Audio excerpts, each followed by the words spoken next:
at 7 o'clock. Kelly, 74. Absolutely. Trustee Householder? Here. Trustee Lewis? Present. Trustee Rocha? Here. Vice President Hernandez? Here. President Hatch? I'm here. We have a quorum. Let's do a flag salute. I'll lead. I pledge allegiance To the flag of the United States of America and to the republic for which it stands, one nation, under God, indivisible, with liberty and justice for all. Oh, sorry. Lord, yeah, I did that. Careful with it. Okay, we're going to enter into a work study session on board governance. And so we'll see when we're finished. Okay, delicious. Thank you very much. Thank you very much. I'm happy to be here. My name is John Bernard, and I'm going to show you the agenda that we have for today. We're going to have introductions. We're going to be discussing communication norms and the role of the consultant, and then we'll be moving into the work styles and activity that you've already done on your own. We'll just be summarizing the results. Then they'll be looking at the mission and board governance of the district and bylaws briefly. And then there'll be a time for the board to participate in identifying their thoughts and expectations on what they would like for future governance issues for the Antioch School Board of Trustees. And then the same thing with the superintendent's thoughts and expectations. And then potential next steps, and that will actually come from the individual board members' thoughts. Those are just examples of what could happen. And then when I work with other school districts, these are the things that sometimes come up as ideas that they want to look at. And then we'll have a review and adjournment, and I've been informed that you're hoping that it won't last more than an hour, hour and a half. I'm keeping to that, okay? Amen. So all right. So what I would like to do, I'm John Bernard, I'm a retired superintendent, and I was a retired state administrator.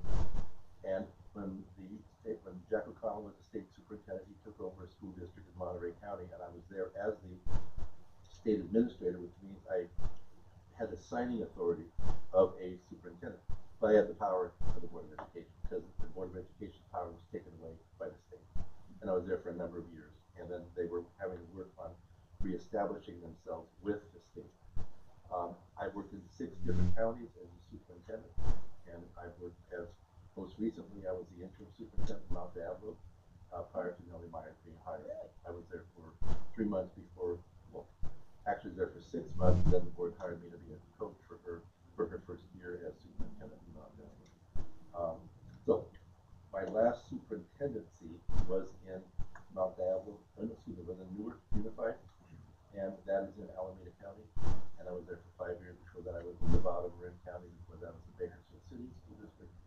So, and I began in San Francisco for 20 years, and my last time in San Francisco, I was the principal of the school here in Hunters Point, Cambridge Senior School while I was there. So, I've been around a long time. I'm really old, really, really old. So, with that being said, I'm going to ask for a volunteer.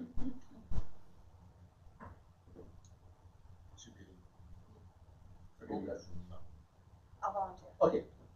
What we'd like to do is how long have you been on board, and what was your first experience in Antioch Unified School District? I have been on the board since 2018, so this is my 4th and last year. And my first experience in Antioch Unified was in kindergarten. Kindergarten? Where were you in kindergarten? Turner Elementary School. And Kelly was actually in the office when I went to school there. So she had actually kind of introduced me to Stephanie as an adult. Okay, so being that you volunteered, Yes. then you can choose whether the next person to volunteer is to your right or your left. I'll do right. Okay, well, I'm Stephanie Noah. I'm currently the superintendent. I've been in Antioch Unified School District 23 years. I started as a substitute teacher, then I was a teacher, assistant principal, director, associate superintendent, interim superintendent, now superintendent. My kids went to Antioch schools as well. Yeah, I think that. Okay, we'll keep going. Cool. Yeah, so I'm Antonio. This is kind of my 2nd year on the board, the beginning of the 2nd year. And my first experience with Antioch schools was was also in kindergarten. I went to Marsh Elementary School. March? Yeah. Okay. Gary, I came in, how long have you been on board? I came in, I'm on the board, I was middle of my third term. And before that, I was a teacher in Antioch for a lot of years. I was a bargaining chair for the union for 8 or 10 years. I was the president of the union for 10 years. And then I retired, and 4 months later, I joined the board. Okay. So you didn't go to kindergarten? No. I went to Rio Vista, I went to Dixon, went to Davis, and up in Antioch. Okay. Mary? Well, this is my, okay, I'm in my last 4 years, let's put it that way. I was at the same time, 28. But before that, I started as a school board member in 1970. I spent 16 years as a school board member, then switched over to city council, then mayor, and then back to city council, and now school board. All right. So this is the start of the second year. This is my first term. So my first introduction to AUSD was enrolling my children into kindergarten. So not myself, but my children. And what school they go to? So they started at Moultrie Elementary. All right, very good. When we're looking at communication norms, and I just want to, this is what tends to work for boards, and hopefully will work for you. But I just want to get some sort of an agreement that you're all okay with these norms. Assuming the best of each other, be respectful of what you say and how you say it. Listen to whoever's speaking without interrupting. Paraphrasing if you need clarification about another person's point of view, and not personalizing information shared, and ensuring that your cell phones are silent. That's probably the most important thing. Cell phones are silent. So, is everybody okay with those? Okay. Is there any discussion about it? All right, perfect. So I should make a phone call. I'm checking my phone. Okay. When we're thinking about communication, it's important for us to realize that body language is 55% of communication. And then tone of voice is second, and then the words are third. And for many individuals, especially during the last 2 years of the pandemic when you're wearing a mask, it's been difficult to communicate or to understand what somebody is saying because we're looking for cues as far as how the mouth forms the words and whether they're smiling when they say it or whether they're just frowning when they say it or they've got a snarky look in their face and you can't tell if it's covered up. So that's just important for us to know. And then when we think about the words that we choose, the words create pictures in our head. Those pictures create feelings. The feelings generate behaviors.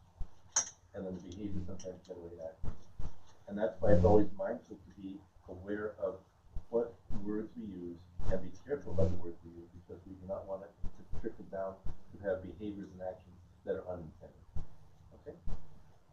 So the role of the consultant is, my role is for tonight is to remain neutral, demonstrate flexibility, if necessary, clarify your views as far as how we're talking, promoting that the communication norms are held, and then helping the governance team achieve their purpose. And that purpose will be identified further on as we move forward. The working styles questionnaire is something that you were asked to do individually before tonight.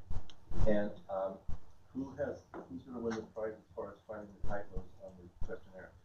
You didn't see it? No, but I read through that. Okay, well there were two. I corrected them. You corrected them.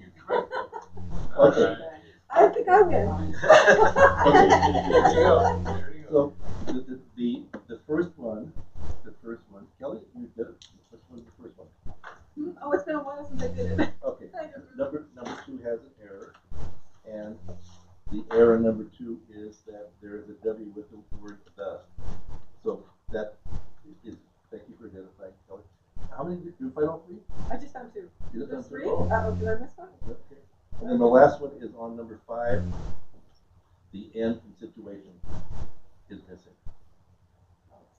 Okay, now, but this is going to bring into something else we're going to find out about ourselves later on. And then if you look, so this is the one that you already filled out. and then you're asked to transfer that information to the second page. And have you done that? I need to redo it. And okay.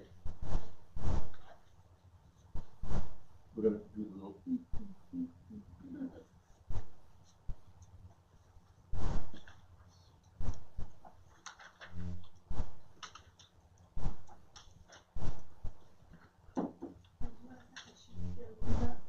That's great.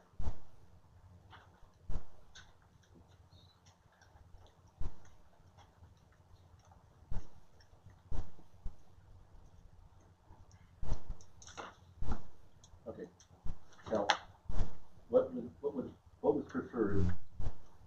Because each of these are there's 4 of them, and then you're going to be doing 1, 2, 3, and 4, and then the number 1 describes the one that best describes you, and then 4 is the one that least describes you. And so,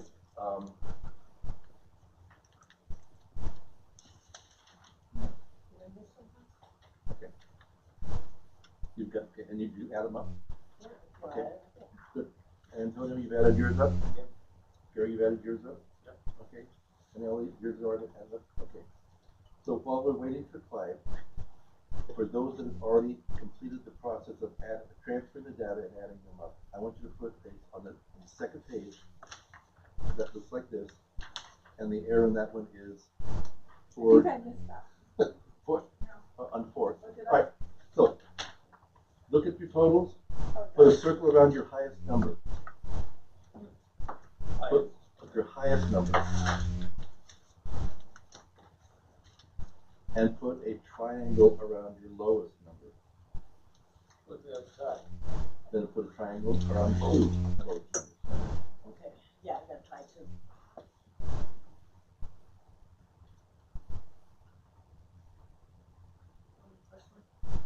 Circle around your highest number and a triangle around your lowest number. So you had a tie for highest or lowest. You have 2 triangles or 2 circles? I have to triangle. So you have 2 triangles, 2 circles. One of each. One of each? One of each? Okay.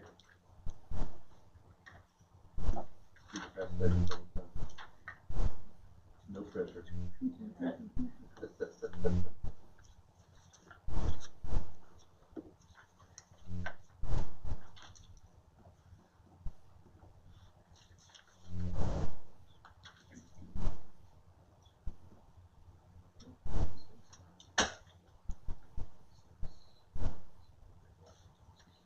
Now your totals has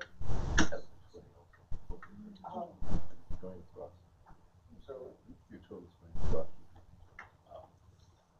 so nothing. Oh, Excuse me. 10, 20, no, excuse me, 50. yeah. do I have to add here? No. I don't think so. I'm just saying that these three Yeah, totals. yeah. Okay, so you said a square around the highest. Square root of the highest. A And, circle. and excuse me, circle around the highest and a triangle around the lowest. Okay, Oh, I did that wrong. okay. So, another volunteer. And you volunteered last time, so we have to choose somebody else. Sure. Okay, Antonio, which is your lowest one? Lowest one is A. The lowest one's A. Okay. And then Gary, Beside A and C. A and C. Okay, Mary, C is my lowest. C is your lowest. Okay. G is my highest. No. Your lowest is C. So you only have one triangle. Mm-hmm. Okay. I thought I had two. but- Okay. Fine. A is my lowest. A. Ellie. My lowest. Yep. B. B. Okay. Let's look at the screen now. And you're going to be getting some of this information on your own. I'll be handing out some of this information. The A is a person that's viewed as more analytical. Okay? And 3 of you are viewed as, you view yourself as being more analytical. Measure twice, cut once. Have to be right. You get it right. I'm jumping ahead, have to know everything first, but in groups that focus on ideas and not feelings. B is a person as a driver, just to get things done. They give roadkill a new meaning. That's humorous. Why is it taking so long? They're competitive. They like to be in charge. The C is a person that they sings kumbaya, focus on process. How are you doing? How are you feeling? Can't we just get along? Now, none of you had B as your triangle. And that's, oh, I'm sorry. Stephanie, I didn't ask you what your triangles was our lowest one. Your Mine lowest one. is D. Okay? They're expressive. There we go. Excuse me. They're expressive. Everyone sometimes gets frustrated by them. While the rest are working, they're waiting and thinking. They're usually right, creative, intuitive, visionary, a lot of fun, but get bored easily. Now, that is information about them, but what I'm going to be sharing with you is these are styles that others can use to work with these kinds of individuals. So if you want to work with an analytical person, which was the A that had the triangle, these are some strategies that you can do. And in every school board I've worked with, they all do not end up being in the same one category. They're usually spread out between 3 or 4, including the superintendent. And so with the analytical, these are strategies that you can use. And you're going to be getting this as a handout right now. Thank you.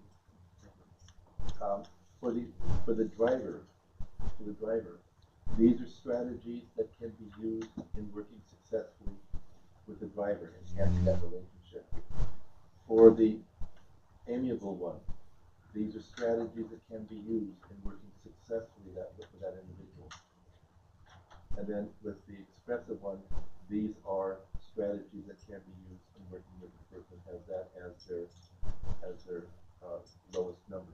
So just so I'm following, for this first round, triangle as it relates to these is what, I'm sorry, triangle identifies which of these we are for this round. Right.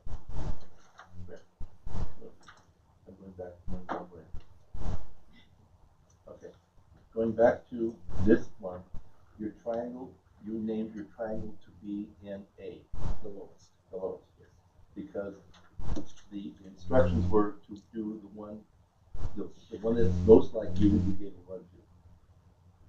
Okay. And the one that's least like you gave a 4. I just want to make sure I did. Okay. Yeah. All right. So, also, the ones that you have as a circle. I'm going to start with you. Which one is your circle? B. Okay. Antonio, which one? D. B. Gary? B. Bylaws. Your D. And B. B. And Sorry, I was just laughing. This is so spot on. I like it. I like this a lot. Mine is C. I have a circle around C. C. Okay. So in this activity, nobody had A as their lowest. Mine was almost A. Yeah, there's maybe one different. Mm-hmm. Okay.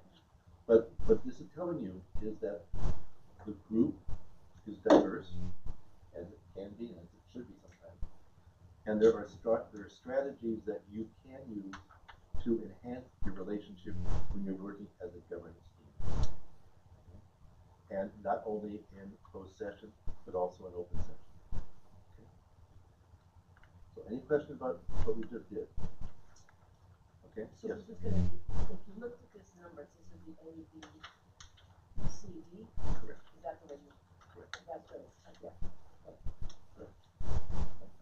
Just to make sure we're clear. Coming back. A was analytical, and then B was driver, and C was amiable, and D was expressive. Okay, and we go into the next one, analytical, driver, amiable, and expressive.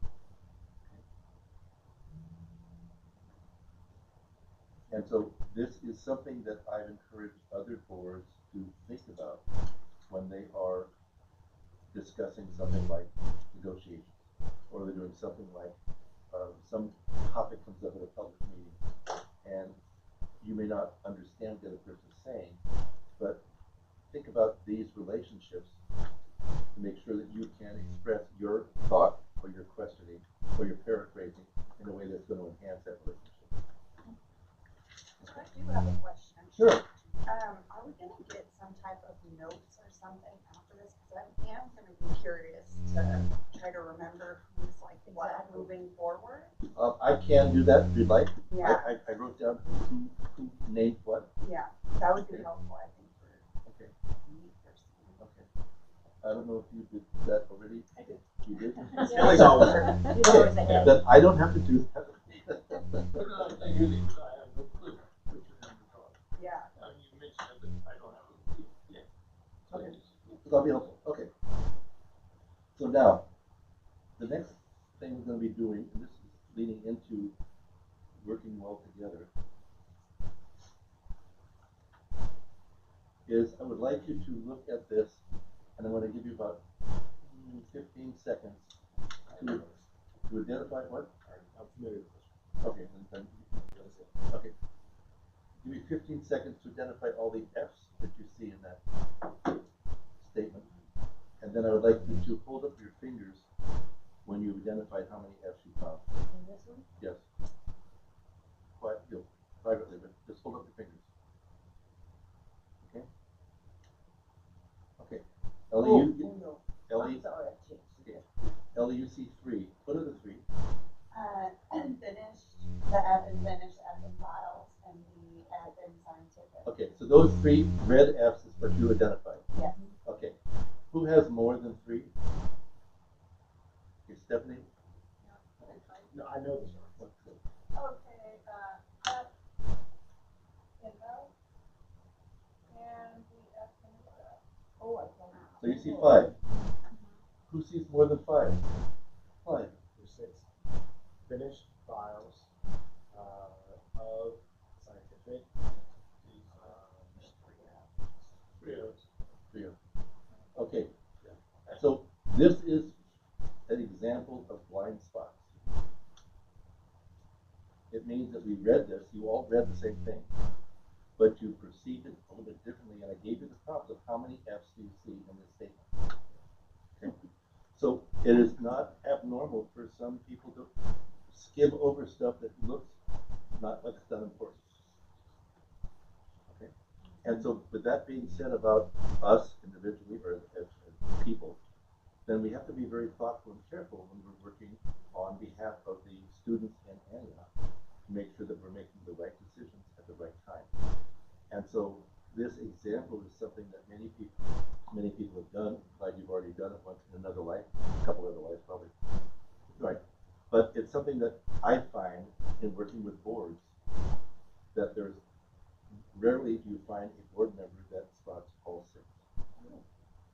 Rarely. When you first did it, how many did you get? I think I can't remember. I don't want to make it. Which you get 6? I didn't get 6, but I was close. But so, the thing that's interesting about this, because I think that it draws parallels, because when we think of what the science behind it says that we pronounce it in our head as OP as opposed to OF, so we sort of skip over it. And similarly, when we're thinking about issues with supporting students, some of the issues, because we didn't experience them or we experienced them in a different way, we may similarly skim over them and look at them in a different way. So that's kind of,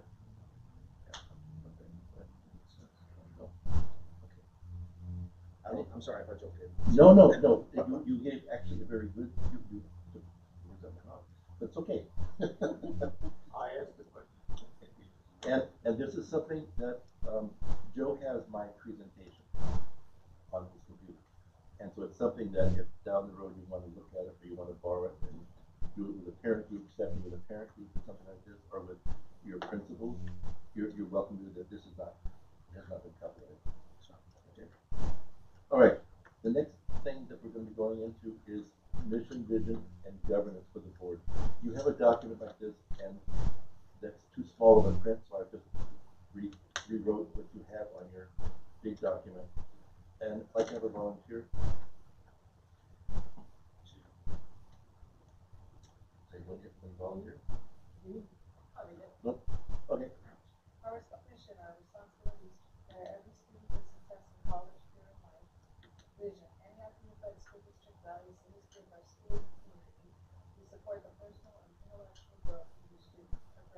include direction and non-direction. Okay.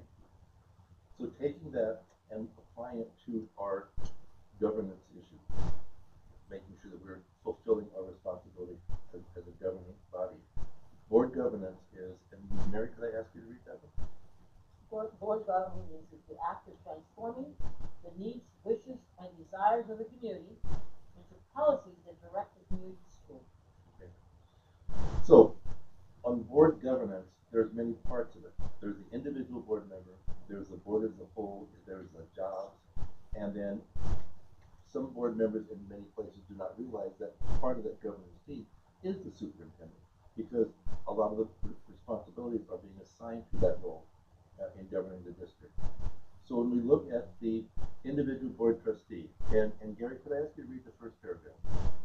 California's public education system. A board trustee is a person elected or appointed to serve on a school district board of education. Okay. And then Antonio, could you read the next paragraph from here? Individual trustees bring unique skills, values, and beliefs to their board. In order to govern effectively, individual trustees must work with each other and with the superintendent to ensure that a high-quality education is provided to each student. Okay. Now, for the individual board trustee, there are 8 tasks that are important for them to be mindful of. And this is what the individual person who's elected or appointed to the board can do. And Ellie, could you read the first one, please? Keeps learning and achievement for all students as a primary focus. And Clyde, would you do the second? Value supports and advocates for public education. Stephanie, would you do the next one, please? Recognize and respect differences of perspective and style on the board among staff, students, parents, and the community. Antonio, could you read that? Acts with dignity and understands the implications of demeanor and behavior. Okay. The next 4, Gary, would you do the first one? Keeps confidential matters confidential. And I'm going to stop there for a moment, and I'm going to talk about another school district I'm working with. I'm working with the board. And there's a board member who had been a teacher in that district, is still a teacher in another district. That's the district plus 4 or 5 years ago. Ran for the board and is on the board, but still is like this with all of their colleagues that are on the teacher bargaining unit, because this person was also on the bargaining team when they were there as a teacher. And the challenge that I discussed with the board is, if you have a link with the teacher union now, don't expect them to not assume that you're going to give them insider information. And what had prompted me to say that is that I reported that within 30 minutes of a closed session discussion with the negotiating team for the district, the team for the teachers automatically knew what some of the strategies were going to be. And so I encouraged them to talk amongst themselves. And I said, I'm going to leave the room, you talk amongst yourself about how you want this to be handled with regard to keeping confidential matters confidential. And so when I came back in, I gave them 10 minutes. I came back in, and they said, we've decided that, no, one person said, we made a decision, and then this teacher person said, I'm going to apologize for my behavior, and I will never do it again. It's okay, good. But that was important, because it came to me from the board president that the board president did not know how to handle that. So, with that being said, the next one says, I'm going to read, participates in professional development and commits the time and energy necessary to be an informed and effective leader. And then Mary, would you do the next one? Sure. I'll go last. Understands the distinctions between board and staff roles and refrains from performing management functions that are the responsibility of the superintendent and staff. And then the last one is, understands that authority rests with the board as a whole and not the individuals. And going back to my example, the board as a whole must have said something when I was out of the room, because that person made the decision that they were going to comply now and be a respectful member of the board with regard to negotiations. Okay? So that was for the individual trustee. And now we have the school board as a whole. I'll read the first one.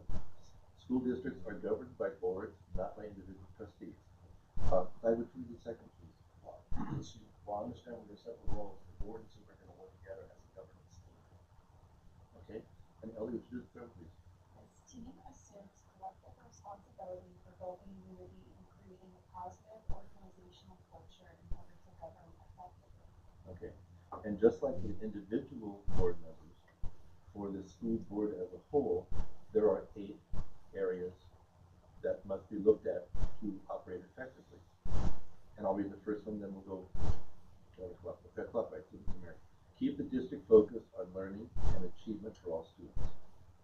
Communicate a common vision. Operate openly with trust and integrity.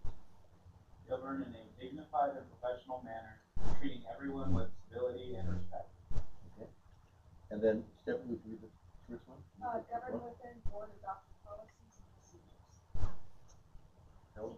Take collective responsibility for the board's performance. Periodically evaluate. Okay, and ensure opportunities for the diverse range of views in the community to inform board deliberation. Okay, so we had the school board, and now we are into the board's job. So we had how they're going to behave as a board and how they're going to behave as individual board members. And now we're looking just at the job of the board, what they really need to do. And I'm going to read the first one, and Mary, you can do the second one. The primary responsibilities of the board are to set a direction for the district, provide a structure by establishing policies, ensure accountability, and provide community leadership on behalf of the district and public education. To fulfill these responsibilities, there are a number of specific jobs that effective boards must carry out. Okay. And we have 8 of them. Gary, go through. Involve the community, parents, students, and staff in developing a long-term vision for the district focused on learning, achievement, and responsive to the needs of all students. Okay. Adopt, evaluate, and update policies consistent with the law and the district's vision and goals. Maintain accountability for student learning by adopting the district curriculum and monitoring student progress. Employ, support, and evaluate the superintendent so that the vision, goals, and policies of the district can be implemented and ensure that the superintendent holds district personnel accountable. Adopt the school district's budget and ensure the financial health of the district. Ensure that a safe and appropriate educational environment is provided for all students. Adopt and evaluate the collective bargaining agreement. Provide community leadership on educational issues in support of public education. Okay. So we've had the individual board trustees' responsibility and what the overview about what they do and what they have to do. The board, the overview and what they are responsible for. And then this is all the activities of the responsibilities as far as collective bargaining, hiring and evaluating a superintendent, community leadership, etc. Anything here that you have questions about or you want to amplify or discuss? All right. The next thing we're going to be jumping into now is board policies and bylaws, and I'll be doing a little bit of talking about this one. When the law changes at the state level, it has an impact on the education code, and then therefore the school district is responsible for updating their board policy to match that ed code change. And then sometimes it's also an administrative regulation of how you're going to implement it at your site. Administrative regulations in Antioch may be very different than a neighboring district. They may be very different in Southern California. But the policies primarily are the same because they're coming from the ed code and coming from the law. The California School Boards Association does provide updates periodically when there's a new law that's going to impact education, and then they provide it to the school district. The laws are passed that impact education, and they change the ed code. Any of those changes require a school district board and administrative regulations to change. So, for example, if the law said that you have to do something within 18 months, and that's what your policy said, and then the law changes, and now it goes to 12 months. If you have not updated your policy to match the 12-month regulation, and you kept the 18-month because that's what your policy said, then you might as well just write a blank check because somebody is going to come after you because you're not following the law. Okay? So who's responsible for reviewing those changes? That comes back to the district and it comes to the superintendent's office. Okay. And so, but then that has to also come to the board as a revision to a previous policy. So when I went to when I was a state administrator, I found that they had not updated their policies since 2005, and I came in 2009, and there were many changes that had been made that had not been reflected in their policies. And so what we did is every board meeting we had 3 or 4 policies coming back for update, for update, for update, for update. And sometimes it was a must to a shall, or it was a may to a shall, or 12 months, or 18 months to 12 months, or something was totally wiped out because it was now viewed as being illegal.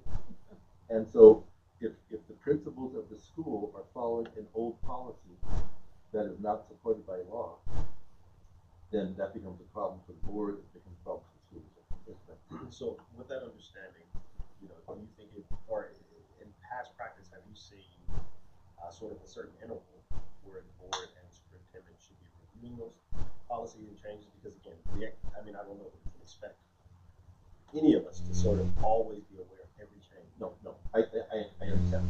Usually it happens 3 or 4 times a year. When I was there as a state administrator, because there was dozens of policies that had to be updated, then there was something coming every meeting for a while until we got it all back in order. Well, no, I mean that, and also, but like the changes that are coming down from the state, is that obviously in your situation there was a number of policy changes that happened, but I don't know if that's sort of normal. Is it like what CSBA does is they will send a new template for a certain policy, okay? And then you say, oh, okay, fine. And what does our old one look like? Oh, okay, this word has changed, or this law has. If the reference is the only thing that's changed, but the word is the same, you don't really have to change the policy. You're adding another reference, so the words stay the same. But if the wording is different significantly, where it could come back and bite the board in the butt, then you want to make sure that you were up to date with regard to your policies, just in case. Yes. But the question I think is, it comes to the superintendent. It comes The superintendent has the staff to be able to review. Yes. Then it comes to the board, and we just accept those changes. Correct. Stephanie, you want to talk I about was this? gonna say, 6 years ago when I first became superintendent, many of our policies were from 1979, 1982, so we went through every single policy and gamut, matched it with the law, so I think we're up to date now. Gamma is the CSBA that comes out, and so we regularly, my department now, are monitoring it and updating it, and that's why you see, we try not to overwhelm the board, because that was quite overwhelming to have that many policies changed. It's understood, it's on your horizon. What's that? It's understood, it's on your horizon ongoing. Yes. Okay, Ellie, you want to add to that? Oh, I was just saying we all have camera. Right. So moving forward, as Stephanie was saying, your board in 2017, your board bylaws. I don't want to put the entire whole policy, but just the board bylaws. Board bylaws have been there, and there's 2 pages of this. But the most important one is the board meeting, the board bylaw with regard to board policy. And the Board of Education shall adopt written policies to convey its expectations. And then Mary, would you do the first bullet? For actions that will be taken in the district. Okay, and Gary, the Clarify roles and responsibilities of the board and superintendent. And communicate board philosophy and positions to the students, staff, parents, guardians, and the community. Board policies are binding on the district to the extent they do not conflict with federal or state law and are consistent with the district's collective bargaining. Okay. And then, right. So you have policies that are up to date. That's good. You have an understanding now as far as the individual board trustee, what their role is and what their responsibilities are, what the board as a whole, what they can do, and then their job. Okay. And so now what I'd like to do is to have individual board members, and we'll start with the volunteer first, is what are your thoughts or what are your expectations on how to enhance the governance team for Antioch? And anybody can volunteer to start off. I'm going to be taking notes as we go through this. Anybody want to volunteer? Yeah, I can start us off. Okay. Right. Yeah, I think the first thing that comes to mind would be great to have shared like priority areas to know what we're focusing on and what we're using as indicators of success, both for ourselves as a governance team and for a district and for ourselves as individuals as well. Okay. When you're saying shared priority areas, are you focusing on board members' actions, or the board members' decisions, or the district goals, or the LCAP, or what do you focus on? I think the alignment of kind of all of those things is kind of what it sounds like to me. Like, what is it that we have set out to accomplish, you know, in the year or the next few years? Is our focus going to be on things like student achievement? Is our focus on things like enhancing student programs? Is our focus on things like students' mental health? Like, where is it that we've decided to prioritize our focus, because we can't focus on everything all the time? And so within the LCAP that the board has approved recently, you know, every year you approve the LCAP. I think some of those areas are there, and I think there are identifiers as far as what is going to be the measure of success and how often is that going to be reported back. But that is something that you highlighted, but I wrote it down because that's important for that to be something that the board is aware of on a constant basis. Okay. So I would sort of echo what Trustee Hernandez said, but I would reframe it a little bit. And, you know, in an ideal world, we would be more proactive. You know, so for example, if there's an incident at a school district, a school site, there's a fight or something, all of a sudden the conversation is about that fight. As opposed to saying, okay, well, you know, this quarter we as a board are going to look at, you know, how do we create an environment and how are we going to govern decision making around preventing violence on campus, right? And then that obviously we're going to respond to that incident, but the entire conversation shouldn't shift to that one incident because there's other things that we also need to focus on. And if I'm understanding for a second, it's people.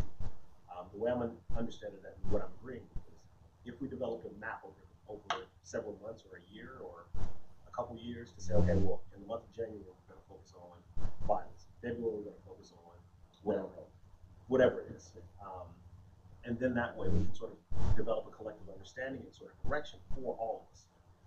And in one school district that I worked with, the board ended up with a calendar of what they wanted as far as a study session, and it gave the opportunity for staff to update the board on what they're already doing in this area, so that you are aware of what's already happening, because you do not know everything. And unfortunately, I don't want to be disrespectful, but you don't know everything. Okay. So with that being said, if there's a topic, if you have two topics, and Ellie has two topics, and Tony has two, and Mary has two, and Gary has two, well, that gives you 10 topics, and that gives you 10 months. Forget about summer. So you can have a topic every summer. I'm not telling you to do that. I'm just saying that is something that some boards do. And so, for that school district that you know that did that, how effective are they in terms of being a board? They are more effective because two board members publicly said, I never knew we did that already. I never knew we had that under our control. Or I never knew that we were that successful. They assumed that nothing was happening. But when the study session happened, they went, oh, okay, we already have that. That's done. Yeah. We don't have to hear any more about that. And so they're able to focus on other topics that were really glaring, and that was student achievement. Okay. I had hoped that when we first started, we were all new, because we're all new at one time, that we would all come back with, what is my idea? What's your idea? What's your idea? And then we did the same thing. And we get it on the wall, and if we could all agree on one topic, 3 out of 5, whatever, then maybe that would be where we want to concentrate for that month or that year or whatever, and then go to the next one. So everybody had an opportunity to focus on their issue as a group. Right. That was my hope. Are there any thoughts or expectations that you want to add? No, I mean, that was my That was my thinking. Okay. And it's similar to what you just said, but I needed to know what the other people that were on the board wanted to do. What was their priority?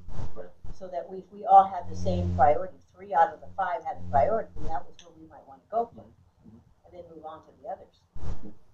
All right. So we've heard from 3 of you. Ellie and Gary, we haven't heard from you yet. But what are your thoughts and expectations to enhance this governance team? I think what Mary just said is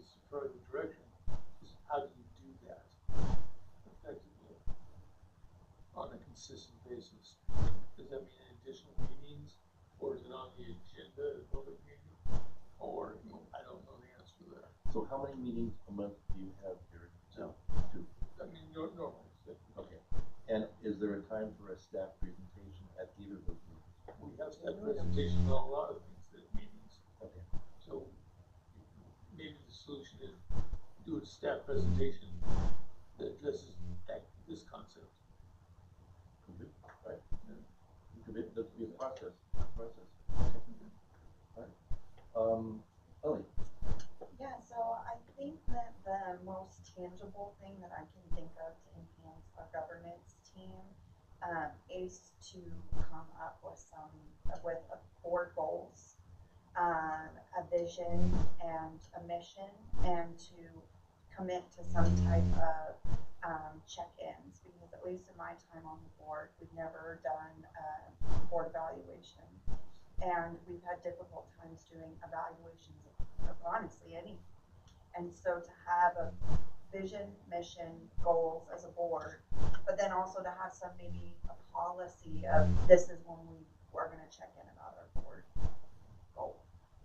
There are templates out there, and there are school districts that I've worked with and I've worked in, where the board members did evaluate themselves on how did they run their meetings. Did somebody overtalk? Did somebody never talk? Did somebody always interrupt? Was there somebody that always interrupted? They didn't point fingers, but and then they're saying how is it never happens, sometimes happens, always happens. And then this was all brought back to the board president. The board president came up with it and came up with a little template thing and said, these are the areas that we are not doing well in based upon what your feedback is. And therefore, what do you want to do? And they had collectively said, well, we should work on that. And we said, I'm guilty of always interrupting people. So I have to, you have to give me like a sign to shut my mouth or something like this. So they were cooperative with each other, and they realized that that was something they had to work on. There was also individuals that did not like that process because they thought that it was fine. So the templates that are available is something that you would like, you could probably, and this is going 3 more slides ahead. If there are templates that you'd like to look at, that you would like to reflect on and think, is this going to work for us, or is it not going to work for us? And then there may be one that everybody likes, but you want to tweak it a little bit. That's always a possibility. Okay. And so the idea that you just brought up, Ellie, is one that does happen in many districts, and many school boards are doing that. For example, there's one Woodland School District. Every board member has gone through Masters in Governance that puts out by CSBA. But every board member has also done something like this, and it shows up in their board handbook that this is how I want to be treated. These are my positive areas. These are my areas of concern, and I'm best worked with if you do these things when I'm over here. And so every board member knows how every other board member is functioning as a person, and where their priorities are, whether they're successful, not successful. And in their board handbook, it gives guidelines of to work with me, give me patience, give me time, don't rush me. Somebody else says, give me the answers right now, that's what I want to have. And so when you read through the board member's handbook, you think you know the people. I've never met any of them, but you think you know people because they're that open about what they're doing. Okay? So there's no wrong answer that you've shared. All of your answers are valuable. Okay? But it just depends on where you would like to go, how you would like to have your team enhanced. And that's the goal. That's my goal, is to help you enhance your team. Okay. All right. Now, I'm doing well. Okay. What? What? Did Stephanie get to have a chance? Hold on. Now. Sorry. Okay. So, same concept, definitely. And you don't have to reflect on what any board member has already said, but you can if you wish to, but you're not required to. As you think about how the AUSD's governance team can be enhanced, what are your thoughts and what are some of your hopes and expectations? I definitely agree with the priorities. So you don't go like we're going this way and then that way and then that way. But I think what would enhance this team, myself included, is fully understanding our distinctions in our roles and responsibilities. Because oftentimes I think what happens is when there's a lack of that, there becomes a lack of trust, and then there becomes personalization. And so I think, I've kind of watched that. The board changes every 2 years. And so you bring in new personalities, you bring in new priorities. And so it's easy to get off course because you've got people and what they want to prioritize. But Okay. yeah. I'm glad that you mentioned as far as the board sometimes changes every 2 years. If there's a change of one heartbeat on the board, you cannot continue business as usual. You have to go back and bring up, these are the goals of the district. Are they okay? Any problem? This is the mission. This is the vision. This is the LCAP goals that the previous board signed off on. And as that person is coming on board, they will also learn that there's a lot of information that they may not know. And the more that it's shared with the new board members, and the more valuable they're going to feel themselves being, and they're going to value the other board members along the way. Now, many boards are going through the whole thing of trustee areas, and board election at whole, and I don't know where you are on that, but that's also another thing that is divisive in some communities. It began in Modesto 10, 15, 20 years ago, where the city council had to re-elect themselves based upon trustee areas or city council areas, as opposed to what they did before of just at large. And it's going up and down the state right now. Already done. Okay, you're right. All right. So, with that being said, what are some next steps that you would like? We're gearing up to the big finish, but there is one more finish activity. What are some of the things that you would like to see happening in the next 6 to 10 weeks? I would like for us to develop, for lack of a better way to explain it, sort of a roadmap. Because again, I feel like, there are times where we operate like squirrel, Or whack-a-mole. Or whack-a-mole. I mean, and again, there's reasons for that. But in order for, in my mind, in order for us to be effective, in order for us to solve some of these particularly systemic issues that we are faced with, we have to be very intentional about how we address and support those things. So developing some sort of roadmap, maybe that comes in the form of visions, a vision and mission and goals, maybe, but some sort of roadmap. So that way, we know kind of where we're going. At the end of my 4 years, I'm going to be heartbroken if there's absolutely no change in the conversation between when I started and when my term ends. I'm going to add to that, but everybody has to have a chance. Okay. Who would also like to talk about their thoughts as far as what they would like to see in the next 6 to 10 years? Yeah, I think pretty close to what Trustee Lewis said. Would love to have some set of what are party mission goals, whatever we want, however we want to frame it, and then let's take a look and evaluate how are we doing those things right now, so then we have somewhere to then head to of how do we want to do on those things in the future. So are those changes in policies that we already have, or new policies? I know just came off the top of my head, because there's a different approach to each one of those. And whatever we choose to do, there's a commitment of time above and beyond what we do right now. So I mean, so that's part of the discussion too.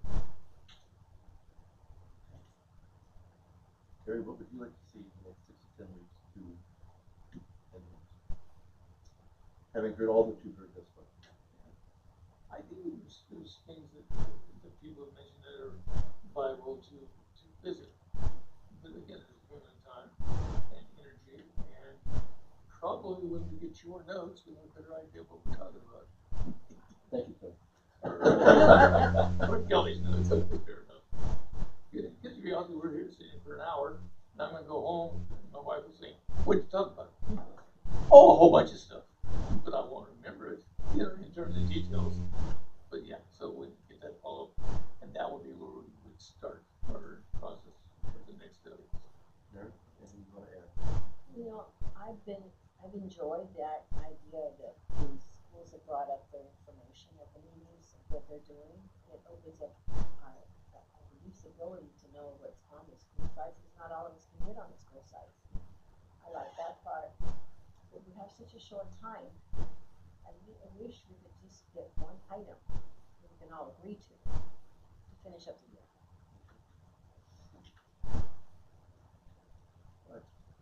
Ellie? Yes, mine is very specifically vision and mission, and creating some type of a vision and mission for the board, not just as the, and then secondarily, I would like to see an updated vision for the district as a whole, but I don't think that would be 6 weeks. And I like this idea, I think, evaluating as well, to me, creating some type of baseline for us as a board, but vision, mission.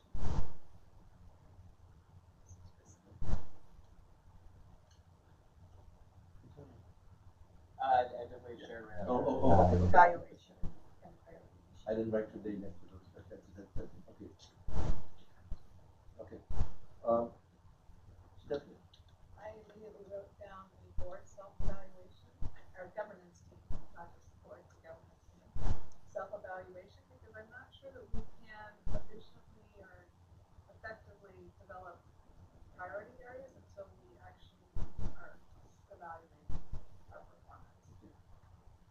Okay, so what I can do is I can provide for Stephanie some templates for self-evaluation. And it'll have XXX school district, and you can just adjust it as you need to. But that may be something that would help, I think, many of you as far as moving forward. It would precursor to the roadmap, because I think the roadmap process is one in which you'd all have to work together on to establish what the roadmap should look like and what you put on that process, on that roadmap. Okay, go ahead. So really quick, I've never seen my face. You've never seen your I've never seen my own face. I've seen the reflection of my face, Okay. but I've never seen my own face.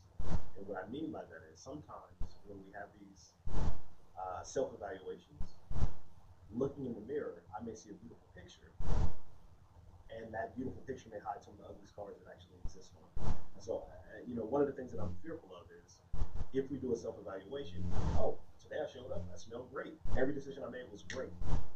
And I'm just saying me, one day I'm feeling great, and I say that I'm doing everything perfect. That may not be what everybody else sees. So how do we build in something? So if that's the route we're going to go, and we're doing self-evaluation, and I don't know if self-evaluation means board or individual. No, it would be board. Gotcha. Okay. It would be board. So you would be naming how you perceive the board operating, not how Clyde operates. Should you be perfect? I'm sure you'd be perfect. I mean, I'm amazing. I'm joking. Go ahead. Yeah, I had a question about best practices about things like that, because I guess in my mind, I don't know, to me it doesn't feel like it would be all that effective to evaluate ourselves on measures that we didn't decide are our priority areas. And so to me it makes sense to have these priority areas first, evaluate ourselves based off that, and then that way now we have baseline and then the future comparison to that baseline. Because I mean there's a million different criteria that these templates are kind of built on, and if that's not what our focus is, if we're evaluating on things that we don't care about just because these templates exist, it's not really all that informative to what we want to do. So what I'd like to offer is the thought that the template looks at how the board interacts, and if they are interacting successfully, then it's very easy to move into your topics. But if the board is not, it might be important to get a baseline data of how are we doing as just communication. Going back to the very beginning, one of my first slides on communication. And you have to be able to communicate well and effectively and thoughtfully and respectfully in order to make decisions on how you're going to prioritize something. Because if you love something, you love it, and you don't care what anybody else thinks, you want to get your way, then that's going to have an impact on everybody else in the room. And therefore, to make sure that you are equally respectful of them if you want them to respect you, then it's good to find out how you're doing in your communication level and operating as a board. And that can be done within 2 weeks. It doesn't take a long time for that. But then that would set the groundwork that, do we have to make any improvements on that, or are we good? And if we're good, let's just move forward and do a prioritization, come up with a topic. But if we have some blind spots about ourselves, then we have blind spots, and we have to maybe work on some of those, because those may be very telling for us that we're not getting along. Okay. And I don't know if you're getting along or not. I'm just saying that this is, it's come up as having, potentially having a governance self-evaluation, setting goals, have goals for the board and a vision for the board. So it sounds like there's a need for the board to really establish themselves first, and then they can move forward as far as setting up the priorities. That's my take, and I may be off. And just to kind of add to this conversation, so I think that somewhere in between all of this is probably the way that I can see kind of moving forward, because I actually really liked this.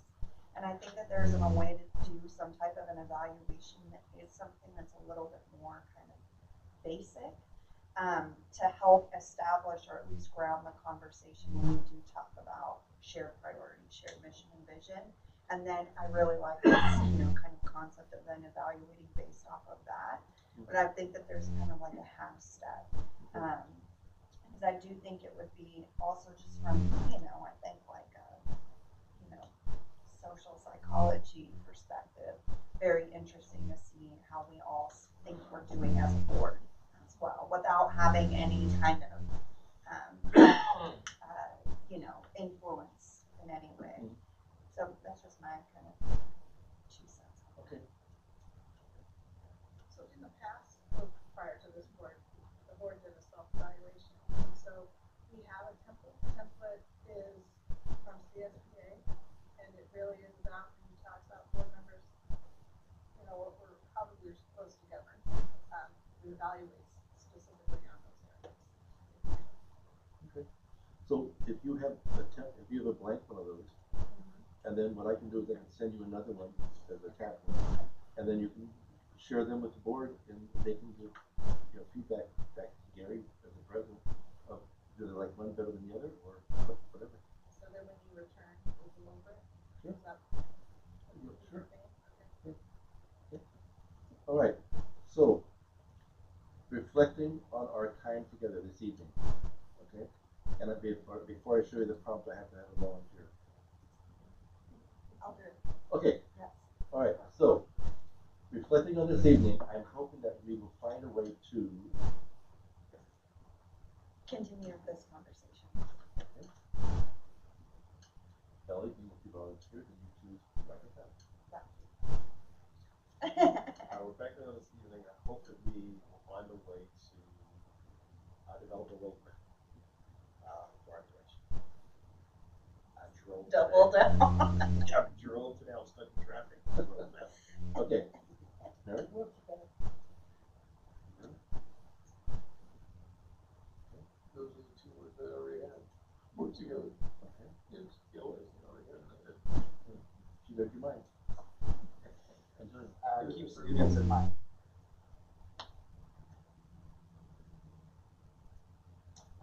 Okay. Govern more effectively. Govern more effectively.